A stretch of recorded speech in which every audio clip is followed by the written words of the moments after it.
Hello everyone, welcome back to our channel. তোমরা সবাই কেমন আছো? আশা করছি ভালো আছো। আমিও কিন্তু বেশ ভালোই আছি। তো এটা কিন্তু আমার ফার্স্ট ব্লগ ভিডিও। তো আজকে একটু ভিডিওটা অন্যরকম হতে চলেছে, কারণ আজকে হচ্ছে আমাদের একটা নিমন্ত্রণ আছে বউ ভাতের। তো সেখানেই যাব, আর আমি কি পরবো, ওখানে গিয়ে কী কী করবো সবটাই তোমাদের সাথে শেয়ার করব। তো চলো পুরো ভিডিওটা দেখতে থাকো স্কিপ না করে। আশা করছি তোমাদের সবারই খুব ভালো লাগবে। তো আমি কিন্তু এই গোলাপি কালারের শাড়িটা পরবো, আর এই প্যান্টার এই শার্টটা কিন্তু আমার বর পরবে। তো আমার শাড়িটা কেমন লাগছে অবশ্যই কিন্তু কমেন্ট করে জানিও। আর কালকে রাত্রেবেলায় কিন্তু আমি এখানে এই ফুলটা এনে রেখেছিলাম, কিন্তু ফুলটা যেন কেমন একটা হয়ে গেছে। আর এখানে দেখো আমার বর কিন্তু দুপুরবেলা আমার জন্য ডাব আর এখানে কিন্তু ছোলা মাখা নিয়ে এসেছিল। আর তারপর দেখো আমি কিন্তু চুলটাকে ভালো করে ক্রিম্পিং করে নিয়েছিলাম। আর এখানে কিন্তু গিফটও আনা হয়ে গেছে, বাবাই এনেছিল, শাড়ি এনেছে। তো এটা তো আর খুলতে পারবো না। তো চলো রেডি হয়ে তারপরে তোমাদের সাথে আবার কথা বলছি। দাঁড়াও দাঁড়াও, তার আগে তো বিয়ের কার্ডটা দেখতে হবে না?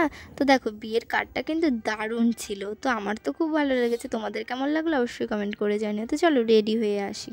এদিকে কিন্তু আমি পুরোপুরি রেডি হয়ে গেছি। তো আমাকে কেমন লাগছে অবশ্যই কিন্তু কমেন্ট করে জানিও। আজকে কিন্তু আমি একা একাই সেজেছিলাম, শুধু চুলটা আর শাড়িটা কিন্তু আমার একটা কাকি আর একটা পিসি করে দিয়েছিল। তো দেখো আমরা কিন্তু চলে এসেছি, আর দেখো কতটা সুন্দর করে সাজিয়েছে। আমার তো ডেকোরেশনটা খুব ভালো লেগেছে। তোমাদের কেমন লাগলো অবশ্যই কিন্তু কমেন্ট করে জানিও আমাকে। তো তারপর কিন্তু আমরা খাবারের স্টলে চলে গেছিলাম, আর ওখান থেকে কিন্তু কফি আর চিকেন পকোড়া খেয়েছিলাম। তো ওটা খাওয়ার পরে কিন্তু আমরা খাবার খেতে বসে পড়েছিলাম। আর এখানে দেখো মেনু কার্ড, অনেক কিছুই কিন্তু আয়োজনে ছিল, কিন্তু সবাই ছিল বলে তাই আর আমি ভিডিও করতে পেরেছিলাম না। তো অল্প কিছু করেছিলাম। দেখো প্রথমে কিন্তু ফিশ ফ্রাই চাটনি দিয়েছিল, তারপরে কিন্তু ডাল আর ফ্রায়েড রাইস আর কিন্তু মটন কষা দিয়ে দিয়েছিল। আজকের ভিডিওটা এই পর্যন্ত। ভিডিওটা যদি তোমাদের ভালো লেগে থাকে অবশ্যই লাইক কমেন্ট শেয়ার করে দিও। তো দেখা হবে আবার নেক্সট ব্লগে। ততদিন সবাই ভালো থেকো, সুস্থ থেকো, টাটা।